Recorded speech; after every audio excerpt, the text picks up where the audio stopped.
Episode 51, Samuel Mason. Hey y'all, I'm Heather, and this is Poisoned Appalachia, the dark side of Appalachia. As always, thank you for listening. So what do y'all think about the Mad Butcher? Was he real or not? I don't think he was, but who knows? So today's episode is kind of a stretch for it to be Appalachian, in a way, but Samuel Mason did grow up in Charlestown, West Virginia, which was actually Virginia in his lifetime, which is definitely Appalachian, so I'm using that to make it work. Samuel Ross Mason was an American Revolutionary War veteran, Virginia militia captain, justice of the peace, frontier leader, and later a figure associated with river piracy and highway robbery. He's best known for the leader of the Mason Gang, a notorious group active along the lower Ohio River and Mississippi rivers in the late 18th and early 19th centuries. Mason is most famously linked to the Cave-In Rock area, a notorious river pirate stronghold along the Ohio River. I just thought an episode about river pirates might be kind of fun, but Samuel Mason's actually a very interesting character. I mentioned him on my Hart Brothers episode, and he piqued my interest, so I think this will be an interesting episode. And how often do you ever get to talk about river pirates? Samuel Mason was born on November 8th, 1739, in Norfolk Colony of Virginia, the son of Thomas Mason and Mary Newton. His paternal grandfather was George Mason, a second-generation member of the House of Burgesses. Great-grandfather Lemuel also served as a member of the House of Burgesses. Samuel Mason was raised in what is now Charlestown, West Virginia, which was part of Virginia prior to the Civil War. It's not really relevant to this, but when I see terms mentioned I learned in school but haven't really heard in a long time, I always like to refresh my memory. So I just wanted to mention what the House of Burgesses was. The House of Burgesses was the first democratically elected legislative body in the British American colonies, established in Virginia in 1619. It was part of the Virginia General Assembly, and it represented the colonists' desire for self-governance. The House of Burgesses played a significant role in the development of representative government in America and was a precursor to the Continental Congress and the U.S. Congress. So Samuel Mason came from a pretty well-to-do and distinguished family. Samuel Mason's early life, much like the American colonies themselves, was defined by struggle and ambition. Born in Frederick County, Virginia, in November of 1739, Mason came of age during heightened tensions between the British Crown and its American colonies. While Mason's role as a captain during the Revolutionary War is well documented, his earlier military service is informative. Mason served under Colonel George Washington at Fort Necessity, about 100 miles west of Frederick County. He was listed as the Frederick County Company roster in 1760 and was on Captain John Stevenson's roll under Frederick County. Mason's name also appeared in the 1760 records of Captain Thomas Speke. That positioned Mason as a seasoned soldier with years of experience before his Revolutionary War service, and also added another layer to the complex narrative of Mason's life, his early military career laying the foundation for his later exploits. On January 6, 1777, records from the Ohio County Court, now West Liberty, West Virginia, show Captain Samuel Mason, Lieutenant Ebenezer Zane, James McConnell, and Conrad Wheat were tasked with determining the most direct way to lay out a road from Fort Henry to the First Fork of Wheeling. In the summer of 1777, with the colonies fighting a war for independence, Mason feared attacks by the indigenous allies of the British. He was proven correct on August 31, 1777, when a band of Native Americans from several eastern tribes attacked the fort. The Native Americans initially fired only on several men who were outside the fort rounding up horses. Hearing the shots, Mason gathered 14 men and rode to their rescue. But this is exactly what the warriors hoped for. They ambushed the party, killing all but Mason. Badly wounded, Mason escaped death by hiding behind a log. A second party that attempted to come to his rescue suffered the same fate as the first. All told, Mason lost 15 men compared to only one fatality among the attackers. Mason recovered from his wounds and continued to command Fort Henry for several years. The Revolutionary War may have ended in 1783, but its aftermath brought new challenges for veterans like Mason. Many soldiers returned to civilian life only to find limited opportunities and unfulfilled promises of compensation. The fledgling American government often issued land grants in unsettled territories as payment. Still, surveying errors, competing claims, and conflicts with Native American tribes left many veterans unable to benefit from this arrangement. Serving as a militia soldier in colonial America often came with little formal compensation beyond the spoils of war and government-sanctioned scalp bounties. Those bounties, issued by many colonial governments, incentivized settlers and allied indigenous groups to target enemy tribes.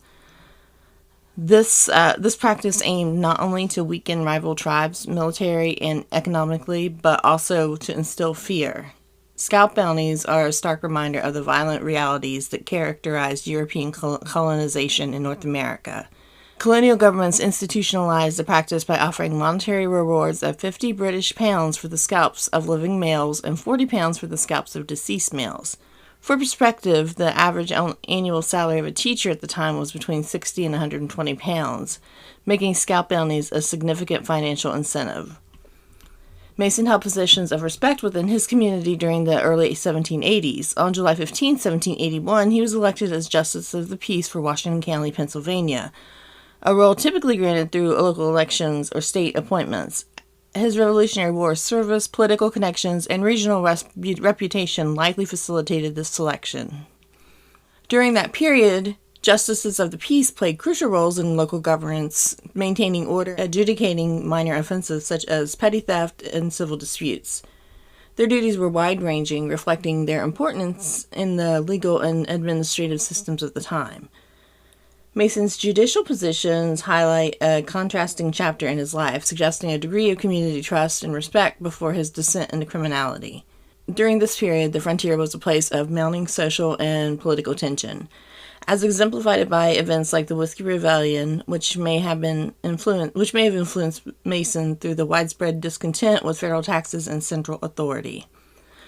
While his involvement in the rebellion itself is not definitively documented, the timeline of the rebellion, coupled with Mason's known proximity, prior military service, and later activities, suggests he may have shared in the frustrations that had led to the unrest, contributing to his eventual shift towards more radical actions. In the early 1790s, Mason moved his family to the Red Banks on the Ohio River near present-day Henderson, Kentucky, where he began his full-time criminal activities. He later settled downriver on Diamond Island and engaged in river piracy. By 1797, Mason moved this base of operations still further downriver to Cave in Rock on the northern bank of the Ohio River in what was then the unorganized Northwest Territory. The Mason gang of river pirates openly based themselves at this huge, sheltered riverside cave and prominent landmark. Francis de Roos, a resident of New Madrid, told of a 1791 incident near Red Banks where Mason held him at gunpoint, accused him of horse theft, and detained him. Despite de Roos's denials and offers to provide references, Mason kept him under guard for an entire day, repeatedly threatening his life. The situation de-escalated the following day, with Mason eventually believing de Roos's innocence. However, de Roos was forced to remain with Mason's group for 2 months, coerced into working for the gang under the promise of payment in linen, calico, and blankets. Although Mason eventually delivered his promised goods, he forcibly reclaimed them shortly afterward. De Roos ultimately escaped with his family by navigating through icy waters at night while Mason and his men slept.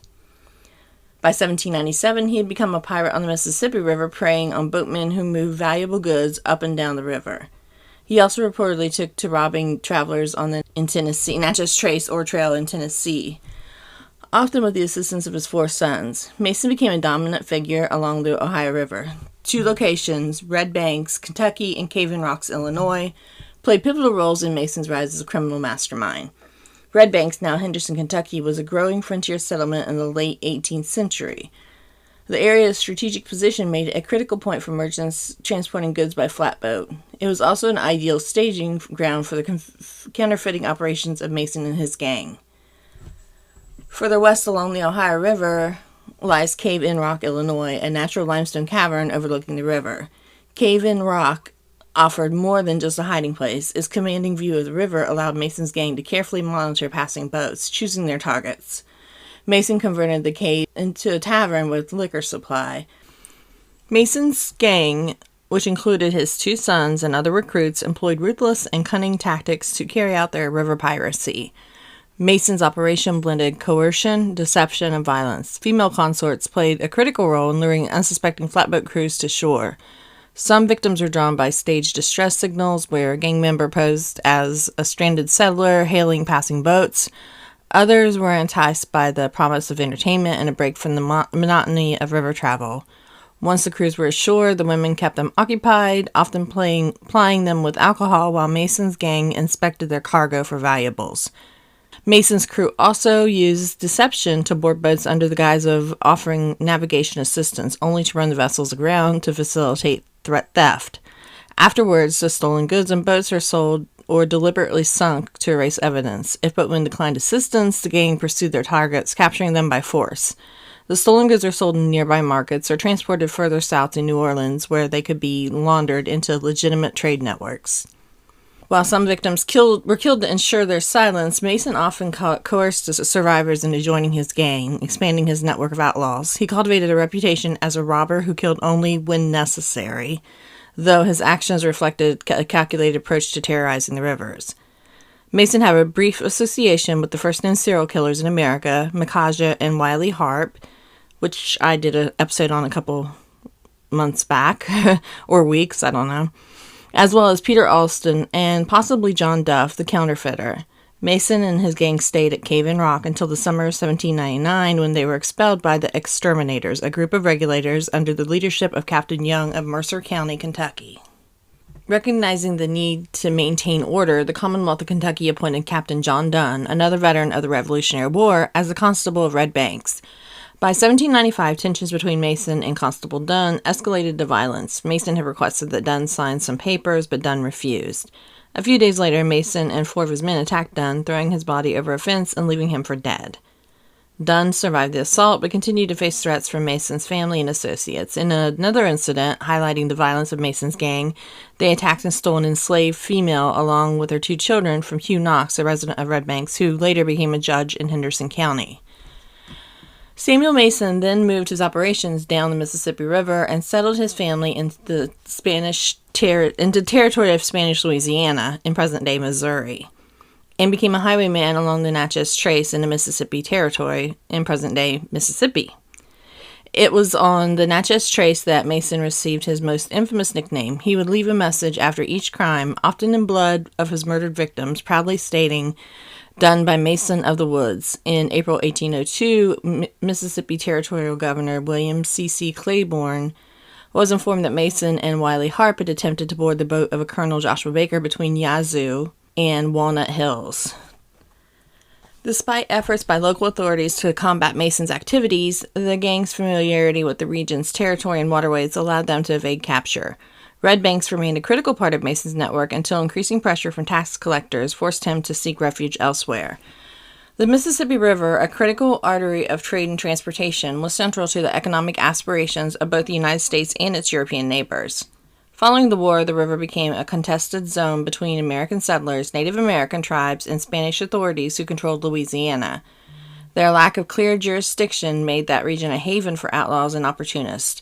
For men like Samuel Mason, the Mississippi offered both risk and reward. Flatboats carrying goods and settlers navigated the river's treacherous waters, vulnerable to piracy and smuggling operations. Mason likely recognized that the frontier's fragmented governance provided ample opportunity for criminal activity.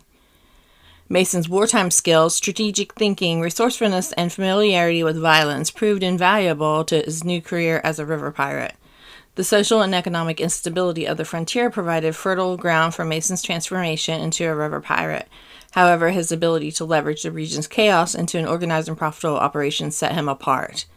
By the early 1800s, Mason had become one of the most notorious desperados on the American frontier, a precursor to Jesse James, Cole Younger, and later Outlaws of the Wild West. In January 1803, Spanish authorities arrested Mason and his 4 sons and decided to turn them over to Americans. En route to Natchez Trace, Tennessee, Mason and his sons killed the commander of the boat and escaped. On March 29, 1800, Mason applied for and received a passport to the Spanish-held Western Bank in the Mississippi in New Madrid, Missouri. The passport allowed him to concentrate his operations on the eastern riverside, which was the American side, and use the Western Bank as a haven. Mason's use of the Mississippi River as a buffer between U.S. territory and Spanish-controlled Louisiana was brilliant. By committing his robberies and murders east of the river in the United States and then retreating west in the Spanish-controlled, French-owned territory, Mason essentially created a safe or buffer zone for himself and his gang. U.S. law enforcement couldn't pursue him across international lines, which gave him a distinct advantage. That wasn't just a matter of crossing state lines. Mason was navigating two entirely different legal systems, which made him nearly untouchable. Mason moved his pirate operations to Wolf Island, now part of Kentucky. Wolf Island's strategic position made it ideal for launching pirate attacks on river traffic. Located about 100 miles southwest of Cave-In Rock and 50 miles southwest of Cape Girardeau, Missouri, near where the Ohio and Mississippi rivers meet, Wolf Island simultaneously provided an excellent offensive and defensive position like the Cave-In Rock location. As a large island, after a slight bend in the river, it would have been quite confusing for the uninitiated attempting to traverse the island, as it was about as wide as the river at that spot. The location provided Mason and his gang easy access to the river, allowing them to attack boats and retreat with their loot. The Natchez Trace, a vital trade and travel route connecting the Mississippi River port of Natchez to Nashville, Tennessee, was notorious for its lawlessness in the late 18th and early 19th centuries. Stretching over 400 miles through dense forests and isolated terrain, the Trace became a magnet for bandits, including Mason, whose land-based piracy mirrored his exploits along the Mississippi and Ohio rivers. The Trace was heavily traveled by boatmen, or cane tucks, who had floated goods downriver to Natchez or New Orleans markets. Unable to navigate their flatboats back upriver, the boatmen often sold their vessels for lumber and made the return journey on foot or horseback along the Trace. Carrying their hand-earned profits, the travelers became prime targets for robbery. While many of Mason's activities on the Natchez Trace remain undocumented, several high-profile incidents were attributed to his gang. One of the first significant robberies on the Trace was of Kentucky boatmen at Gum Springs, south of Nashville, Tennessee. Caught by surprise, the boatmen fled in panic, leaving all of their belongings behind, which Mason's gang seized. The frightened and poorly clothed boatmen decided to pursue the robbers. Armed with sticks and knives, they tracked Mason's gang, but were eventually ambushed. Mason's men, hiding behind trees, threatened to kill the pursuers, causing them to panic again. The pursuit ended with the biggest of the Kentuckians, who had retrieved his hidden gold coins, leading the retreat. Mason recognized the Trace's potential for lucrative land piracy. Its remote nature and lack of organized law enforcement made it ideal for ambushes. The route's popularity ensured a steady flow of victims. From traders to settlers moving westward, his gang operated in small, mobile groups that could quickly set up ambushes along narrow stretches of the Trace. They often used deception to lure travelers into traps, posing as fellow travelers, or offering aid to those in apparent distress. Victims were frequently robbed of their cash and goods, and in some cases murdered to eliminate witnesses. The brutality of these attacks contributed to Mason's fearsome reputation. Another account suggested Mason's gang attacked a flatboat on the Mississippi River at Chiquitas Crossroad. Flatboat was pillaged. The boat's owner, Orley, had seen men near a camp of the River of the Ark selling guns to relatives and a gang member of Mason's. Orley's boat was robbed the next day by 3 members of Mason's gang, but Mason's downfall was triggered by the attacks on a fellow war veteran. In the spring of 1801, Colonel Joshua Baker, a wealthy merchant from Kentucky, embarked on a routine trip to New Orleans via flatboat, planning to work along the Natchez Trace after successful selling livestock and produce. Baker and his companions began their journey home with profits, provisions, taking precautions to avoid the land pirates notorious for prowling the trail. Trouble struck at 12 Mile Creek, where Mason and his gang ambushed Baker's group, robbing them of $2,300 and their horses. While one pack mule carrying money escaped the robbers, the rest of the group suffered heavy losses. Baker and his companions pursued Mason, eventually encountering him again at another creek. The second confrontation forced Baker's group to surrender their pack mules, though they were allowed to keep their riding horses and weapons. In January 1803, Spanish authorities arrested Mason and his 4 sons and decided to turn them over to the Americans. I think I might have mentioned this earlier, but en route to Natchez Trace, Tennessee, Mason and his sons killed the commander of the boat and escaped. Determined to apprehend Mason, the Americans upped the reward for his capture, dead or alive. According to Spanish colonial court reports, Spanish government officials arrested Samuel Mason and his men early in 1803 at the Little Prairie Settlement, now Caruthersville, in southeastern Missouri. Mason and his gang, included his family members, were taken to the Spanish colonial government in New Madrid, Spanish Upper Louisiana Territory, where a 3-day hearing was held to determine whether Mason was truly involved in river piracy, of which he had been formerly accused. Although he claimed he was simply a farmer who had been maligned by his enemies, the peculiar presence of $7,000 in currency and 20 human scalps found in his baggage was damning evidence to convince the Spanish he was indeed a river pirate. Mason and his family were taken under armed guard to New Orleans, the capital of the Spanish Louisiana Territory, where the Spanish colonial government ordered them handed over to the American authorities at the Mississippi Territory, as all crimes they had been convicted of appeared to have taken place in American territory or against American riverboats. While being transported up the Mississippi River, Samuel Mason and gang members John Sutton, or Seton, one of the many aliases used by Wiley Harp, and James May, alias of Peter Alston, overpowered their guards and escaped, with Mason being shot in the head during the escape. One of the 1803 accounts claimed Captain Robert McCoy, the commander of New Madrid, was killed by Mason during their escape. McCoy actually died in 1840 and was neither crippled nor killed by Mason. American Territorial Governor William C. Claiborne immediately issued a reward for their recapture, prompting Wiley Harp and Peter Alston to bring Mason's head in an attempt to claim the reward money.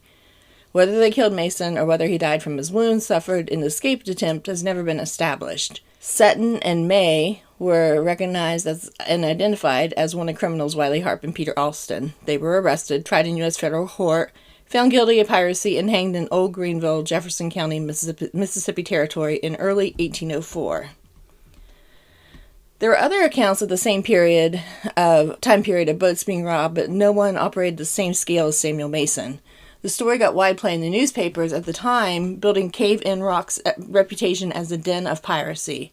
By the 1820s, Mason's story faded away from local memory, but in the latter part of the century, people would go there armed for an encounter with pirates and find nothing there. Mason's story serves as a case study in the intersection of crime, economy, and law of the frontier. His career as a river and land pirate was not an isolated phenomenon, but part of a larger pattern post-revolutionary instability, economic hardships faced by veterans, and lack of infrastructure, and the contested nature of frontier territories all contributed to the rise of figures like Mason. Over time, Mason's life has been mythologized, with accounts often blending fact and fiction.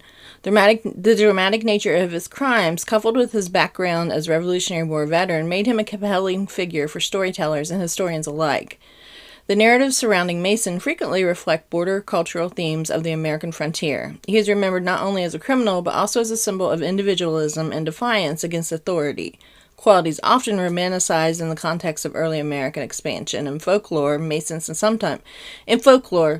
sometimes depicted as a gentleman robber, an outlaw who avoided unnecessary violence and offered his victims a chance to join his gang rather than face death. This portrayal aligns with broader frontier myths that romanticize criminals as anti-heroes by sharing tales of Mason sparing victims who show bravery or loyalty, casting him in the mold of an outlaw who adhered to personal code of conduct. While largely anecdotal, these stories contribute to the legend of Mason as more than just a ruthless pirate. Samuel Mason wasn't the only river pirate. They were actually fairly common in the 18th century and early 19th century, the late 18th and early 19th century. American river piracy in late 18th and mid-19th century was primarily concentrated along the Ohio River and the Mississippi River valleys. River pirates usually operated in isolated frontier settlements, which were sparsely populated areas lacking the protection of civil authority and institutions. They resorted to a variety of tactics depending on the number of pirates and the size of the boat crews involved, including deception, concealment, ambush, and assaults in open combat near natural obstacles and curiosities, such as shelters, caves, islands, river narrows, rapid swamps, and marshes. River travelers were robbed, captured, and murdered, and their livestock, slaves, cargo, and flatboats, and keelboats and rafts were sunk or sold downriver.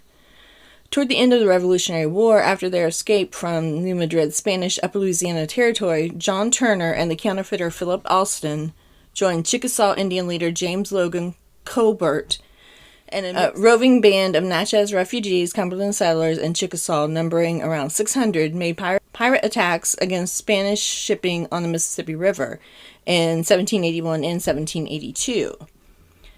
After the Revolutionary War, American river piracy began to take root in the mid-1780s along the upper Mississippi River between Spanish Upper Louisiana and St. Louis and the confluence of the Ohio rivers at Cairo.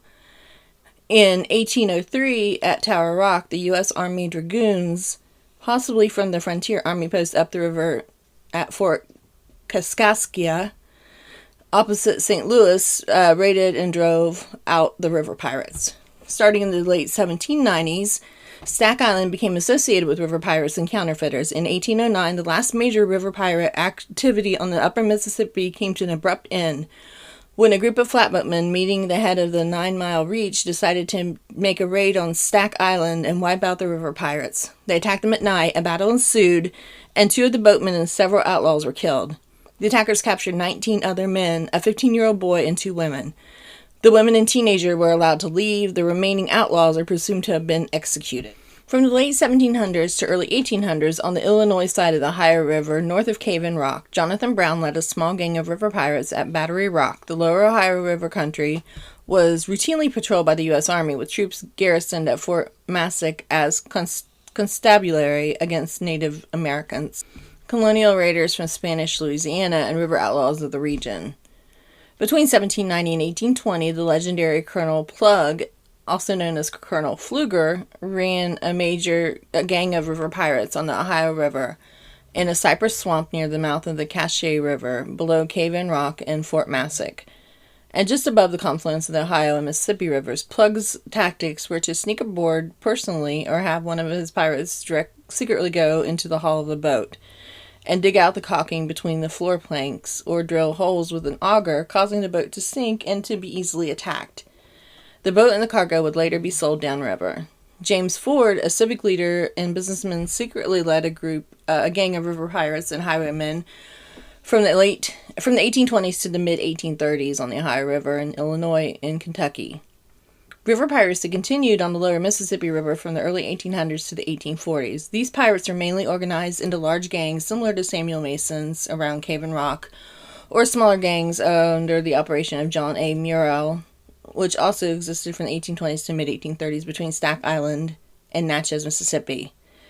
The decline of American river piracy occurred over time, starting as early as 1804 and ending by the 1840s as a result of direct military action taken and the combined strength of local law enforcement and regulator vigilante groups that uprooted and swept the pockets of outlaw resistance. Even though river pirates seemed to be a romantic notion, they were real and they were vicious. If you were lucky on the river, you never encountered them, and if you were unlucky enough to meet them, odds were you may not make it out alive. They were very ruthless and vicious. So I guess that's about all for today's episode. I live right on the river in Ohio, and I cannot imagine a world where there were pirates on the river, but it was definitely a different world back then. I hope you enjoy this week's episode. As always, thank you for listening. You can follow me on social media under Poisoned Appalachia. I'm on Instagram, Facebook, Threads, Lemonade, TikTok, Blue Sky, and YouTube. And if you could, on the podcast platform you listen to, could you please like and rate me and share me, please? Let everyone know about my podcast. Thanks, and have a great week.